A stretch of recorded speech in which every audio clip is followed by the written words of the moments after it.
Welcome to the Chapel Thrill Podcast with Hunter Caparelli and JJ Jones.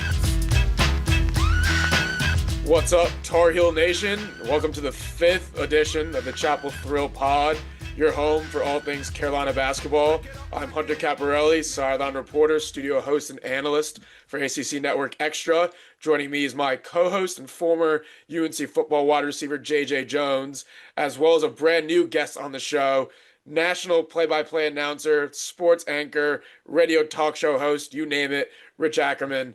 Rich has been calling basketball play-by-play for over 30 years, so we're super excited to get his experience and hear his thoughts and opinions on this year's college basketball landscape and how far he thinks North Carolina could go once the season gets to March. Great to have you on the show, Rich. Right, it's my pleasure to be here. Couldn't be happier to join you guys. Thanks for having me. No problem. Since we aired our last episode, the Tar Heels flew down to Atlanta for the CBS Sports Classic, where they played a neutral site game against Ohio State. They came away with a 1-point close victory there. Carolina then returned home for a non-con matchup against in-state foe ECU, which they dismantled. The Heels then opened up conference play at home against Florida State after a well-deserved holiday break, and then hit the road to play preseason All-ACC guard Boopie Miller and SMU, which did not go the Heels' way. We'll break down their performances in those matchups, and we'll both give our season halfway kind of midpoint grades and analysis of the squad, and we'll preview the most vital ACC games at the official halfway point. So let's get into it. Rich, we have you on the show for the first time. What are your kind of current thoughts on this year's current Carolina basketball squad, and what immediately kind of stands out to you compared to recent UNC teams? I think the biggest thing is they have a major star in Caleb Wilson. I think that is, he is the focal point. We are going to probably be saying his name so many times in this next half hour, but I think that's the biggest difference. Whereas there were very good players, make no mistake about it, there's nobody that has been like this guy. This guy, I see him getting, and I watched from game one against Kansas to now, and I probably have seen him at least 7 or 8 times so far, and I've seen him get better each and every game so far. And I think, and I joked about it with you. I think the other night against Florida State was the Caleb Wilson game, and it wasn't just because of the dunk. I think he just changed the whole complexion. And if he can continue to get better each and every game the way he's been so far, he might just be enough that this team can go a little deeper maybe than expected or hoped in the NCAA tournament. Look, I don't think they are in the class of Michigan, Arizona, or UConn, and, maybe you throw another team or two there.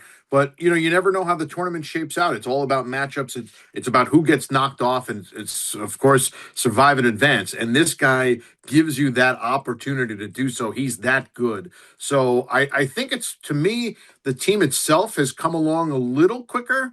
Obviously, now that we're into conference tournament action, and yesterday did not go well at SMU, but you don't know, again, how you get into the throes of conference tournament action, how things start to, impact or wins or losses can go either way. Winning streaks and losing streaks can add, but I think this team so far is a little better than I expected. That's because I think Wilson has been that good. Henry Vesar has been, a little better than I thought. I don't know, what Hubert Davis's feeling on him is, but I like what I've seen from him so far. And Seth Trimble has added nice leadership. It's good to see him back in the lineup because it is his senior year and he's been through so much there. Back in the day, and I don't want to date myself, whether it was Dean Smith or Roy Williams, and obviously the college basketball game is so much different now, but back in the day, the Seth Trimble type of player, Danny Green comes to mind, the guy that kind of came in as a freshman and played some minutes. And as the years go on, the minutes and the role grew. And his senior year, that was his time to shine. And, it was unfortunate that Trimble had to miss some time with the injury, but you kind of felt that was going to be his role this year. So it's nice to see him get back in the lineup and be able to make an impact. I agree with all those points. JJ, obviously recent bias, the Heels fall to SMU, but they were playing pretty well prior to that. What are kind of your initial thoughts on where the team stands halfway through the season? Yeah, definitely. Let's start talking about the good part of this UNC basketball team. That last stretch of games right before the SMU game, they looked like one of the best teams in the ACC, in my opinion. That's not even just me being a UNC fan in general, but when they went down to Atlanta, played against Ohio State, which is a great team, a great opponent they went up against. I think they handled the dominance of the Ohio State Buckeyes. I think they went down there with the chip on their shoulder, knowing that this is a big game to where if they lose this game, some of the doubts from outside noise was going to creep in with this game. I think they played great. They went along, beat ECU, beat Florida State, and they looked super dominant. And just watching the way they play out on the court, they look very cohesive. And again, we alluded to earlier with Seth Trimble coming back, which just adds just a sort of flair to the game, just a lot of more aggressiveness, more wanting to get to the basket, more wanting to get to the rim. I think him coming back was huge for the Heels. Of course, like I said before, I think guard play is going to be really, really, really. I have questions around Vital. them. Just vital, yeah, very vital. With Kion Evans and Derek Dixon, figuring out who can really handle the rock, be that guy, be that leader at the one spot. Because we know Seth really isn't a true one guard, which I've said before in the past. But I mean, they look great. Vaysar Wilson again, I think is the best duo in the country. Not even the ACC, but in the country, they're walking double doubles every single game. But we'll talk about the good stuff first, then get into the SMU game. But I think they've looked amazing up to so far. Rich, big picture, how do you think NIL has kind of like changed the balance of power in college basketball? And do you think blue bloods like UNC they're being helped by NIL or being hurt by it long term? Well, I think it depends how much, the school can raise. But I do think, though, that schools with rich tradition and alumni with some deep pockets certainly help. I think, what has made the college basketball landscape, to me at least, interesting to one extent and, a little bit of a concern to another. You have some real good talent here this year, and you have some really good teams. The flip side of that is I don't think we're going to see a lot of upsets come March.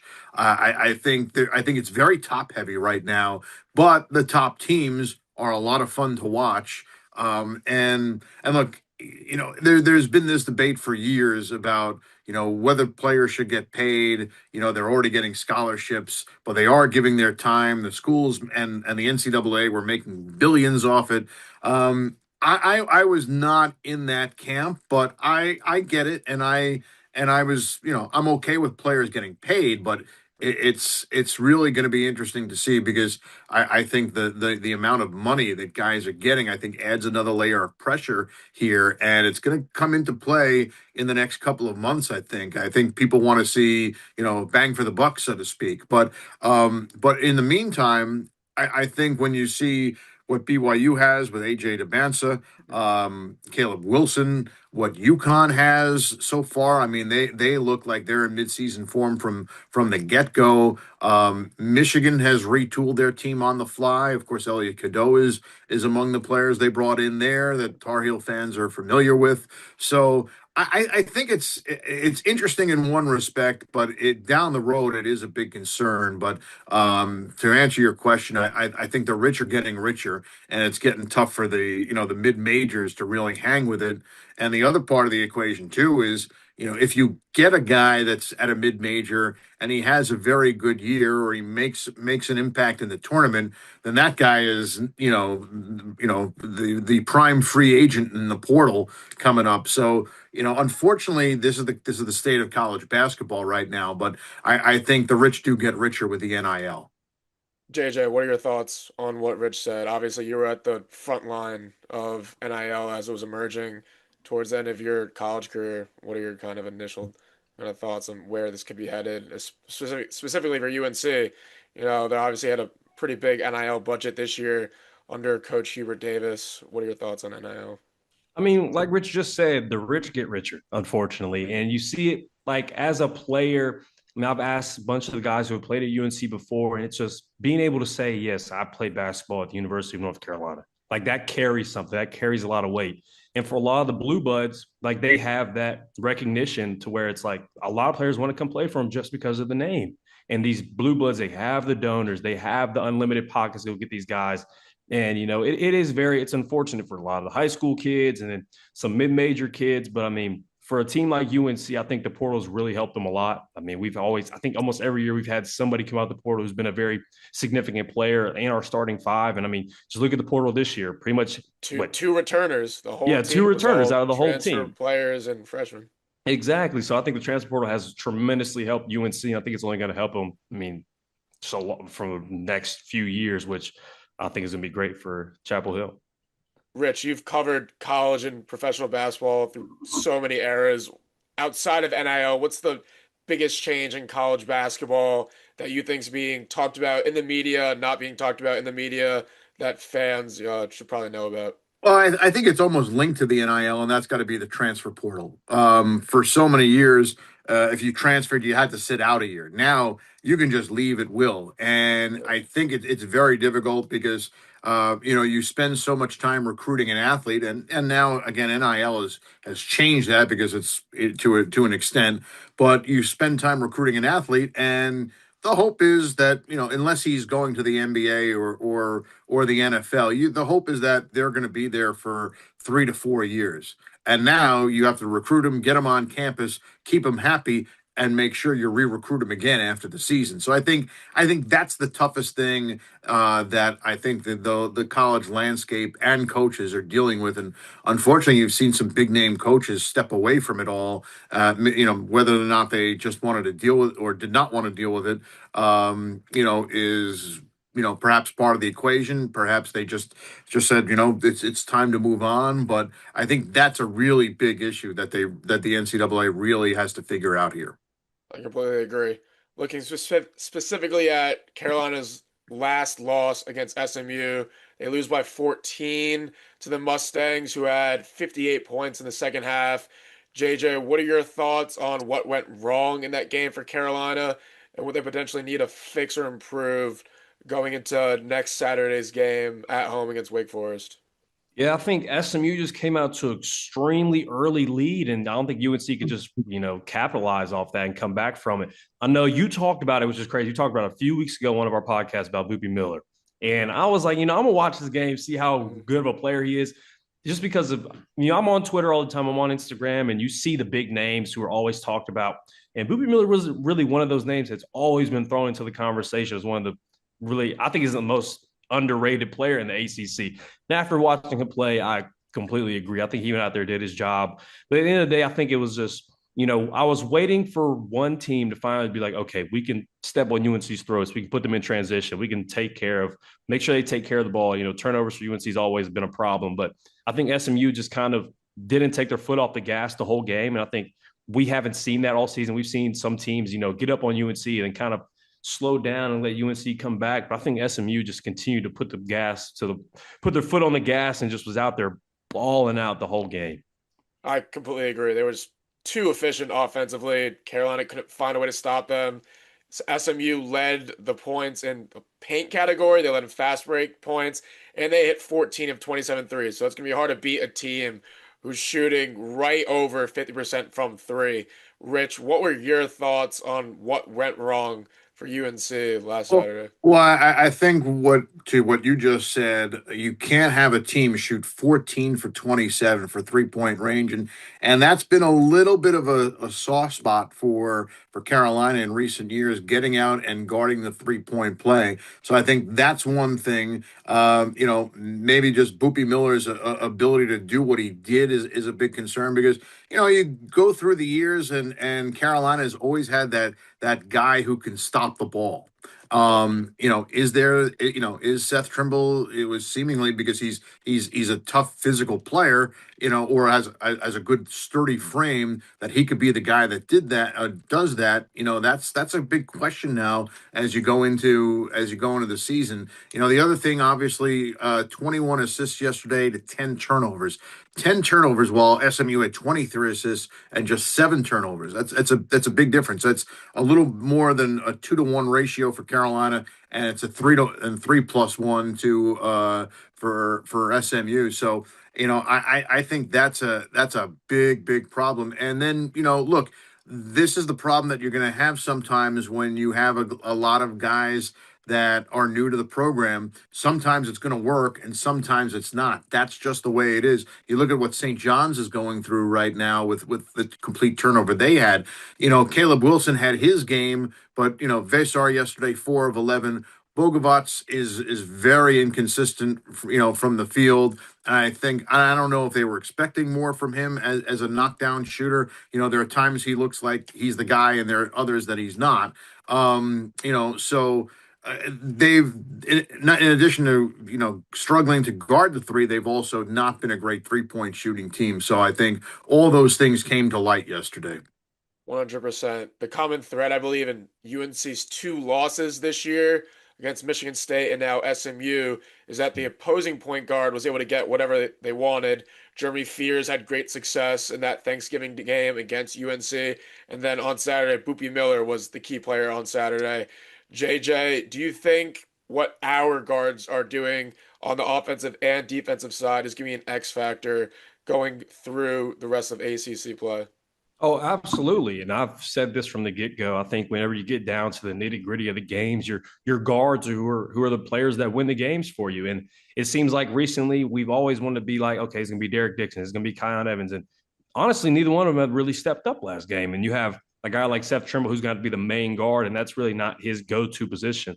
I know we put Luka out there in the starting 5 yesterday, but then you have to throw back Jaron Stevenson back into the lineup. You got to take one of the guards out. So it's the guard play, it seems like it's been really inconsistent. But at the end of the day, unfortunately, we've got to lean on our big men, which is something that you cannot do in the ACC. There's a lot of good players, a lot of good guards in the ACC who can really, find ways to make sure our guards don't score, and then they score on our guards. So Hubert Davis is going to have a very tough week trying to figure out what he can do at the 1-2 spot and who's going to be those guys. I know seems like the 1, 2, and 3 have been really interchangeable the last few weeks, but I know we got Vesar and Wilson who are going to be our solidified 4 and 5, but it's too late to try to just test lineups. We're at the point of the season where it's like, all right, we got to find out who our 5, 6, 7 guys are, and we got to go out there and we got to compete with those guys, and they have to be consistent. And like that's just been a lot of inconsistencies. And like I said, it's about that point in time where they're not consistent. We're going to start losing these games, and a lot of these quad 1 opportunities aren't going to be there. And like we talked about, like that's what the analysts, that's what they care about is those quad 1 wins. And as we got the season going, there's a lot of opportunities for us to get those wins, and we just got to make sure we take advantage of them. Like you mentioned, UNC got a big contribution from Jaron Stevenson. He was a big part of Carolina's 16-8 bench point advantage. Stevenson actually made 2 threes in the first 8 minutes of first half. It was the first time he's made multiple threes this year. Rich, you've obviously watched so much college basketball over the years. A lot of UNC basketball, specifically under Roy Williams, was that big lineup, having 2 bigs, potentially even 3 bigs. Do you think that's the way that Coach Davis needs to maybe lean on going into the rest of ACC and tournament play? Having bigs like Vesar, Caleb Wilson, Jaron Stevenson, and not having to rely as much on the guards? I think he's going to do what we've seen in recent years, and that is shorten the bench as the season goes on. He's going to find probably a group of 7. It's not going to be the Iron 5, but maybe it's the Magnificent 7 that he's going to go with, and whether that is Powell, Dixon, Stevenson, fighting it out for, maybe one of those guys will have minutes shrink. But I think that, look, the 2 best players on this team, I think it's pretty clear, are Wilson and Vesar. So the one problem they have is they have a smaller backcourt. The one benefit they have is they have 2 great big men. So I think those 2, and especially with Vesar's ability to step out and hit the 3, and maybe by the end of the season, Wilson becomes a more reliable 3-point shooter. But I mean, he's a mismatch anywhere on the floor, so he's capable of doing it. So I think. I think you probably will lean on the big guys only because they are the 2 best players, and this is no knock on anybody else, but their talent level. I mean, they're 2 first-round picks probably. Oh, 100%. The latest And I mean, ESPN. Wilson is probably a top 3. Yeah, I mean, the latest ESPN mock draft that came out had Wilson at 4 and Vesar at 25. So you're looking at Yeah. 2 potential first round picks. But back to the SMU game, I think the Mustangs were just a little more physical than the Tar Heels throughout the game. It's also pretty rare, I think, you see a team outrun Carolina, but I think SMU definitely did that. Their 15 fast break points were the most by an opponent against Carolina this season. And it was the Heels that looked a little tired, a little fatigued in that second half, with a little bit of a break going into next Saturday against Wake Forest, and then a West Coast trip at California and at Stanford. Do you think this time, JJ, a little bit of time off to get back on track, looking at film, will be useful for the team going into these next couple of games? Absolutely. I think this film right here of this last game is going to be detrimental for the rest of the season. See what they did wrong, make sure they correct those mistakes before they take on a tough opponent against Wake Forest. And those West Coast trips aren't ever easy. I mean, I know they say external factors really shouldn't play a role, but you're flying all the way to the West Coast. You're not used to the time change, and you're playing against two good teams. Like I said, I like the way Cal's played. But I think especially like this time where they rest and figure out who they need to be out there on the court. Like Rich said, they need to go ahead and find those 7 guys who are like, okay, I know he wants to play as many people as possible. Maybe he doesn't, but at the end of the day, he's going to try to win the games. And when you have like a guy like Vasar or Wilson come off the court, and you have like Stevenson in, there's problems when you have either Zayden High. I don't think Zayden High should be able to be into the game at these moments in time. It's kind of where, like Rich said earlier, you got to find the 7 guys that will go out there and play and win games. But I think it's a good time for them to get some rest, watch some film, look back and think about what they can work on, what they did well, what they can do better. But at the end of the day, I think they just need this is a reality check for them. They're not they can be beat, and I know they probably have. I've been in this position where you win a lot of these big games and you think you can go in and just beat anybody, then you lose to a team like this. This is a gut check for them to see who they really are, and I'm excited to see how they respond to this loss and see, do they carry it over in the wake and they lose those games, and then will that affect the rest of the season? Like I said, it's gonna be a reality check for the Heels, and I'm glad we're gonna be able to watch it firsthand. Rich, bouncing that back over to you. Obviously, looking at it big picture for a second, the Heels are traveling cross country to the West Coast for their first conference games on the road against Stanford and Cal for the first time since the conference was realigned and they added SMU, Cal, and Stanford. Both of those games at Stanford and at Cal could potentially be quad one opportunities. But what are your thoughts on just conference realignment as a whole? The fact that a team like UNC can, in the middle of the season, fly out to California and have games on the West Coast right during the middle of the week. Yeah, nothing makes you think of the Atlantic coast more than Stanford and Cal. But look, this is where we are right now in college athletics. I think it's easier for them, and this is just my feeling. I think it's easier for the Tar Heels to go out west and play there, even though look, that's a tough back to back. But I think it's easier than Stanford and Cal coming east. I think it's a tougher adjustment for the West Coast schools to do that. So again, I don't know how they intend to game plan this, but I'm sure there's a lot of thought going into, how do we get enough rest going out there, make sure we're out there where we get used to the 3-hour time difference. And again, it's tough because you have to play those two back to back and go from there. So it's difficult. There's no question about it. But look, that's the reality, and you have to figure out a way to get it done. There's just no other way around it. Look, you could, if you want to throw in that travel to Dallas yesterday, I think that's why. For all that JJ was talking about, this is going to be very good teaching material for Hubert Davis.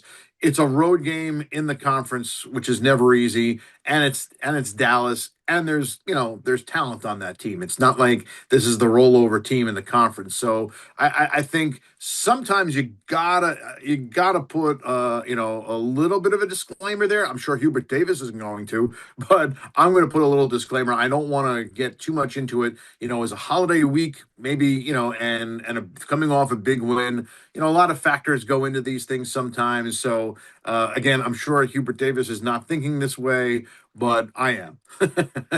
I can do that. I don't lose. Right.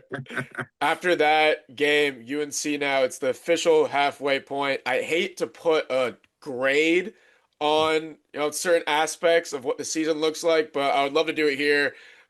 As far as a first half grade, I would probably give an A minus to the heels. They were 12-1 for the first time since they were 12-0 back in 2007. I think the front court between Caleb Wilson and Henry Vasar is the best in the country. They've combined for over 30 blocks, over 50 assists. They shoot a combined 60% from the field, and they've attempted over 150 free throws. JJ, if you had to give a grade for how the UNC Tar Heels have looked over this first half of the season, what would it be? I'd probably say like a B plus, A minus, just because of expectations. I don't think anybody in the country would have expected this team to go ahead and start off with a 12-1 start. And just the way they play, Caleb Wilson has honestly, that's their learning, well, not their learning curve, but like when they give out, teachers give out a curve. He's the reason why I'm giving him that high of a grade, is because of Caleb Wilson, the way he's played.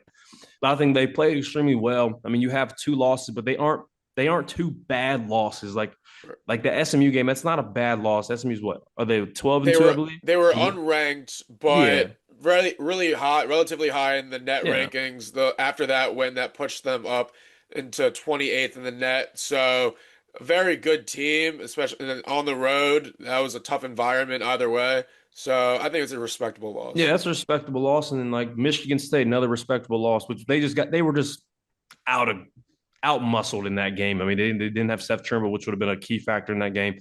Like I said, I think A minus, B plus probably been a good grade for me somewhere. So I give them like a 89.5. Hey, that would be their final grade if it was given them a paper, just because of the way they played, and they've exceeded my expectations by a landslide. Rich, how have the Heels met or exceeded your expectations? And if you had to give a grade on this first half at the midpoint of the season, what would it be? I'm surprised. You guys are tough markers. I'm giving them an A. Yeah. 13-2 through the first 15. They've embraced the high expectations. They haven't melted. They're 13-2 with Seth Trimble missing significant time with an injury, with a freshman that you didn't know. You knew he was talented, but you didn't know just what to expect. A lot of new faces in this program. Bogovats, wasn't cleared until late. So I think, considering everything, I think they've done a really good job. Now, is it good enough for what fans want? That's another debate you could have, but I don't think you could really ask for a better start so far. JJ, you mentioned the loss to SMU, and you didn't think it's a bad loss. I'm going to say it was a bad loss to the degree that you gave up 97 points. You can't do that. And we already talked about the field goal and 3-point percentages and the turnovers yesterday. So I'm going to call that a bad loss, but again, I put the disclaimer on that game, remember. So, you could take that either way, but I'm going to call that a bad loss. I'm going to call the Michigan State loss a good loss. They were very competitive against a team that I think is going to be very good. Wait until some of those Big Ten battles that you see between Michigan and other teams, especially Michigan State, Michigan State. Wait till you see that game. Michigan State Purdue will be an interesting watch as well. So that's a real physical team with some really good athleticism and a precocious point guard. And I think that spelled a lot of trouble for North Carolina that day. And it was, also it was a neutral site game. It was a holiday tournament. So I think that was a really good test for them. And even though they came up short that day, I thought they battled pretty well considering what they had in their lineup that day. Fun fact, Caleb Wilson actually leads UNC in scoring, rebounding, offensive rebounding, steals, and free throws. Tyler Hansbrough in 2005 is the only Tar Heel freshman to lead the team in both scoring and rebounding. Just looking at Caleb specifically, JJ, how has he, met and exceeded your expectations? A+. Obviously, he's a fan favorite. Just analysis. Yeah. What are you loving about Caleb? I mean, just the way he handles himself off the court. Sometimes you see freshmen, they go out there, they're great players on the court, but they're kind of, I guess, a little shy because they're young. They don't want to be super vocal. But I mean, this guy, Caleb Wilson, I mean, I know Hubert Davis said it earlier in a press conference. If he ran for student body president in Chapel Hill, people would vote for him because he's just that likable. You know what I'm saying? So it's like, he's a great player. He's a great person. And I mean, he's absolutely exceeded my expectations. I knew he was a really good player coming in, and I think he's easily a top 5 draft pick. I think he's definitely he is the best player on this UNC basketball team, but he's not selfish. He understands when he needs to score. He knows when he needs to make plays, but he's not a kind of guy where it's like, okay, if I'm not getting the ball, I'm going to be pissed off. I'm going to be upset. He's going to make plays happen for himself, but he also makes sure He's also a hell of a defender, which a lot of freshmen aren't really defenders when they come into college at first. They want to score a lot of points. Again, I think he's just, if I had to give him a grade, it'd be an A+. I think he's the catalyst of this basketball team, and I think the sky's the limit for this kid. He's just so fun to watch. When I'm on Instagram, I feel like every post about him, he's commenting, giving credit to either whoever like posted about him, thanking the fans, boosting morale of the team, boosting up his teammates. So I just love the fact that, he's not just doing it on the court, he's doing it off the court as well, which I think makes him that much more special. Rich, I would be doing the show a disservice if I didn't ask you, again, bigger picture, if you stripped everything away, NIL, transfer portals, analytics. What do you think makes college basketball as a whole so special to you and so special to the nation right now currently? Well, I always like the fact that it's on campus. I didn't go to a school like North Carolina, although I wish I did, that had athletics like this. I think it's something people always rally around. It lifts a school not only spiritually but also their profile. You look at what Alabama football did during the Bear Bryant days and the recent Nick Saban national championship runs. It increases the profile. More people apply to it. It brings in more money. But I always like the fact that the human element, the marching bands, the cheerleaders, again, everybody, banding together as one. And then there's the other human element, and that is, these kids are 18 to 22 years old, sometimes, 23, 24, whatever the case may be. But, they make mistakes. They're growing. And sometimes they'll hit a big shot, and sometimes they'll commit a turnover. And, it's a learning experience both on and off the court. And that to me also, JJ brought it up about Caleb Wilson. I mean, aside from the fact that he's an incredible player so far, what he's done on campus, away from the team, and even just being a team leader, on the floor as well. I mean, that is really something to see. I mean, look, we've seen guys. And I think, there are players in the country right now, especially considering, what they're getting through NIL that, they say, okay, well, I'm not really feeling it tonight. I'm going to sit out because I don't want to hurt my draft status. And I still think though that the heart of college basketball is just a lot of fun, a lot of spirit. And, Caleb Wilson has embodied that. The Heels always have. What's better than seeing Carolina Duke? and I've seen my share of those games, and man, are those fun. And the taunts from the Cameron Crazies, and what has become a vociferous student crowd at the Smith Center in recent years. It's just great. It's the pom poms, and and the fight songs. That's really the essence of college basketball and college football to me. Rich, as a quick follow-up to that, that was all fantastic, amazing to hear. A big hot topic of debate this past week was the fact that a player in the G League had come back and signed with Baylor to play with them. He actually made his debut the other day. I think he had played Yeah. 16 minutes. I think he had like 6 points, 4 rebounds. Do you think something like that is a cause of concern for college basketball? And does the NCAA potentially need to step in with I problems? don't think you're going to see that happen again, because I think too many coaches are a little upset about it, because you got to build your team, and then all of a sudden we're going to be I'm going to date myself here and use the Batman show from the '60s as something. When Batman fought the villains, they'd start by facing two or three villains, and by the end of the fight there were like six or seven of them. And you build your team a certain way with certain players, and then you're just going to find them from the outside. It's just not a way to operate. There have to be boundaries, standards. You just can't add. There's no trading deadline in college basketball. There is in the NBA, but not in college basketball. And I think that, aside from everything that has changed, and how it's hard to really pin things down these days. I think that more than anything else is coaches united in saying, okay, this goes a little too far. It's one thing for guys to leave, enter the portal, and do whatever they feel they need to do, and it's another thing for NIL. But this is something that we can't have happened because look, you could expect to face Baylor in November and then see a totally different team in the tournament. It's just there's no consistency or way for teams to prepare for these things down the road. Now, I just use Baylor as just an example. I didn't there's nothing against what Scott Drew and the Bears have done, but I just think that look, it's out there for everybody to use. But is it a good thing for the sport? No. I mean, I can't fault Baylor for doing it. They were within the rights to do it. But again, if somebody gets injured mid-season, are we going to see North Carolina pick somebody up who has eligibility after playing in the G League? So I don't like it. I don't think coaches like it, and I think this is the one thing where they could really say, all right, we got to put our foot down on this one.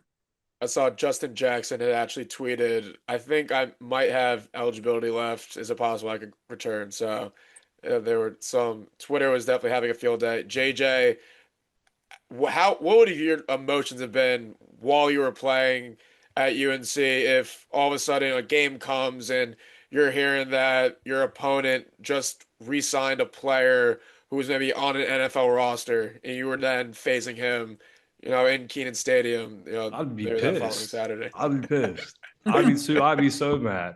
Just because, I mean, I kind of had a situation like that, like my last year, trying to get a year of eligibility, and it got denied. And then you have guys like, I don't want to bring football into this, but you have guys like Diego Pavia, Joey Aguilar, who've been 25, 26 years old, still playing. And I was 21 at the time, didn't get a year back. And then you see, like when I saw this happen, I was furious just because it's like they allowed it to happen, and that's just opening up the floodgates for all these players who are like, oh, I think I have another year. I think I can still do this. I can still do this. And it's college, it's amateur athletics, but I mean, what do I know? College sports have changed more in the past 4 years than we've seen in the last 100. So it's like there's so many different loopholes, so many rules that have changed. And I mean, NCAA is trying their best to do what they can, but sooner or later, there's got to be some like set rules where if you go pro, you can't come back. I mean, it should be that simple. I mean, exception for like I guess the EuroLeague guys who come over and do all that, but I don't know. Yeah. Beyond my pay grade. Yeah. Transitioning back, UNC specifically, as we preview the remainder of their season, we talked about their West Coast trip. After that, still have their home and home with Duke. They play at Virginia. They play at NC State. They play at Louisville. Rich, out of all of those games, which do you think are most significant for the Heels as far as resume building and then just overall just team morale going into ACC and tournament play in March? Well, would I be taking a cop out if I said all of them? Because you have the rivalry games in Duke. I think Louisville is an improved team this year with great guards and quick ones, and I think that can pose a big problem. And Virginia, in a short time under Ryan Odom, looks very, very good so far. And look, he's done it before. Not on this level at a Power Five school, but he's had success wherever he's gone. So it kind of just seems reasonable to believe that, or reasonable I should say, that he's doing it now at Virginia. So I think them being as good as they've been so far, I think that's a true test. Whether it stands or whether it's a lot built on non-conference so far, we'll see. But as it stands right now, I think all those games are very, very important. JJ, I'll toss that over to you. Out of the remainder of conference play games, obviously you have some quad one games between Duke, Louisville, State, Virginia. Out of all those opponents, which of those do you think are most significant with about a month and a half remaining until ACC play? I think State, just because I'm going to be on this UNC podcast. I know UNC people watching. I hate State, so I think that's just my general answer. I hate State with a passion. I hope we beat State. I hope we beat the hell out of them. So. It is going to be a big game. They don't have a home and home with State this year, I think, for the first time ever. That'll just be the one game at NC State. But the ACC, according to analytics, going into the season, did not look as good as where it currently stands right now. Their UNC, as you look at their schedule, they still have about 9 quad one opportunities remaining. And Joe Lunardi on ESPN currently has 8 teams in the projected field with 2 on the outside looking in. So the ACC could get potentially 10 teams into the tournament, which based off quad 1, quad 2 opportunities looks good for the Heels going down the stretch. Rich, we kind of wrap things up. What is the ceiling, do you think, on this UNC Tar Heel team once they get to March? Is this a Final Four contender? Are those aspirations too high? What are your thoughts? As I said before, I think matchups play a big part in it. But as it stands today, to me, I don't think they're a Final Four team. Can they get there? Yeah, sure. A lot can happen between now and then, and of course, the aforementioned matchups term thrown into the mix as well. I think they are at least a Sweet 16 team. Maybe they go one step further to the Elite Eight. I don't think that's out of the question. But they do have some things like many teams right now that they have to correct. They got to bounce back quickly from the Saturday loss to SMU. But they're a more than solid team, and they have a star. If not 2, and those guys can make a big difference for you come March. So I'm going to say, they are probably, I wouldn't put them in the Final Four. I wouldn't put them, with the Michigans, the Purdue's, the UConns, Arizona, but I would say they are the next level. All right, I completely agree. JJ, we have a second half of the season remaining. Do you think this is currently a Final Four team? Obviously, we'll have more shows and takes and analysis from the two of us going forward, but as it currently stands, with one half of the season remaining, what are your concluding thoughts on this show where the team currently stands? I still don't know. I think it's too early for me to really decide what this team can do. I'm really interested in how they handle the ACC play. I think that's going to be a huge factor in how they come out in the ACC conference tournament. I think those 2 tests between the ACC, those are great teams. Those are teams that you're probably have that kind of caliber teams you're going to play against in the tournament. So I really don't know where they'll be at right now. I hope to do see them in the Final Four. I hope they win a national championship. Do I think they'll do that right now? Of course not. Like Rich said, there's a lot of things that they need to iron out in order to be at that position, to be at that spot. But, we just got to keep watching. We got to keep waiting. Hopefully they start tuning things up to where they have reached their tip-top shape. And it's always, you never know, whoever's hot at that point in time, that's who's hot. So let's hope they get hot whenever the tournament comes around. Rich, before we end the show, you're obviously a big name. I'm just curious, what's one college basketball or professional basketball figure, coach, player, or media personality who's left the lasting impression on you personally for your career before we conclude the show? From my career, I was going to say it was the reason I became a Tar Heel fan. That was Dean Smith. Dean Smith. When I grew up, there weren't a lot of games on TV. North Carolina, because they were one of the better teams in the country, were on, a handful of times, and by that, if there was 5, that was a lot. But I'd see Dean Smith on the sideline, and he was always so calm and seemed to have everything under control and knew what was going on and what was going to happen. And it just always struck a chord. That and the uniforms, the light blue uniforms, and those 2 things really always got me. And it kind of brought me back all the time to see what would happen. And then obviously over the years, as I learned more and more about the man and the coach, the more respect I had for him, and also the guys over the years too. Whether it's guys that, and I'm going to give you one. He was ironically not one of my favorite guys as a player. Was King Rice, who graduated in 1991, was on the Final Four team that year, but. For whatever reason, I maybe my expectation level as a fan was a little too high, but he did have a very, very good career at North Carolina. And then years later, a few years ago, that was where I was fortunate enough to do a Seton Hall Monmouth game, and I called King Rice, and I didn't tell him anything that I had been a Tar Heels fan or what I thought of him. I certainly wasn't going to tell him that, but he could not have been nicer. He could not have been classier, more gentleman.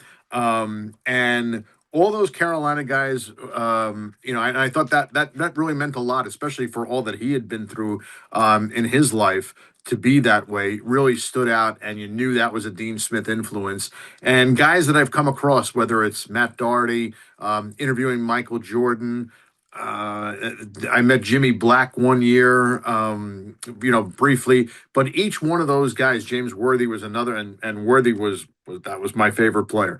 But every one of those guys I just mentioned, and I'm sure there are some I'm leaving out, and hundreds of others. They're all, as I like to call them, mensches. They're all top flight gentlemen, and have really there's more to life than basketball, and they excelled on the court for a particular reason and what they did, and that led to success for them off the court. But those two things went hand in hand. The fact they were good people, I think, helped them on the court, and you know, separating priorities, making sure you did things the right way. You know, everybody likes to joke when it comes to the '93 championship that you know Chris Webber called timeout, and then you know, of course, they point back to the time in practice that Donald Williams called timeout, and nobody ever did it after that because they were taught the lesson right then and there. So you know, there's a lot that goes into, you know, winning and preparation, and I think, you know, to me it all started with Dean Smith. I love it, Rich. That was tremendous perspective, insight. We really appreciate you taking time to join me and JJ on the show. Before we conclude this fifth episode, JJ, any lasting thoughts of the last few games and before UNC goes in this next stretch of ACC play? No, I think these next few games are going to be vital, especially coming down to the guard play. I'm really eager to see how Hubert Davis handles the 1-2 position these next few games, especially with this West Coast trip coming up. And I think, like most UNC basketball fans, I'm eager to watch a game and get this SMU game, put that behind us, and start moving forward. And I also just want to say thank you, Rich, for coming on here, giving us a great perspective. You know, we appreciate everything you've done, man. And my pleasure. My pleasure. Always love talking hoops, and especially Tar Heel hoops. Absolutely. Of course. Well, that's going to do it for the fifth episode of the Chapel Thrill Pod. Me and JJ will be back to provide our thoughts and opinions on Carolina's next couple ACC matchups, which we mentioned. They have a date at home against Wake Forest, and then they'll travel cross country to the West Coast for their first conference games on the road against Stanford and Cal, both of which could be games resume building quad one opportunities. So some big vital games coming up for UNC. For JJ Jones, Rich Ackerman, I'm Hunter Caparelli. As always, go Heels. Go Heels.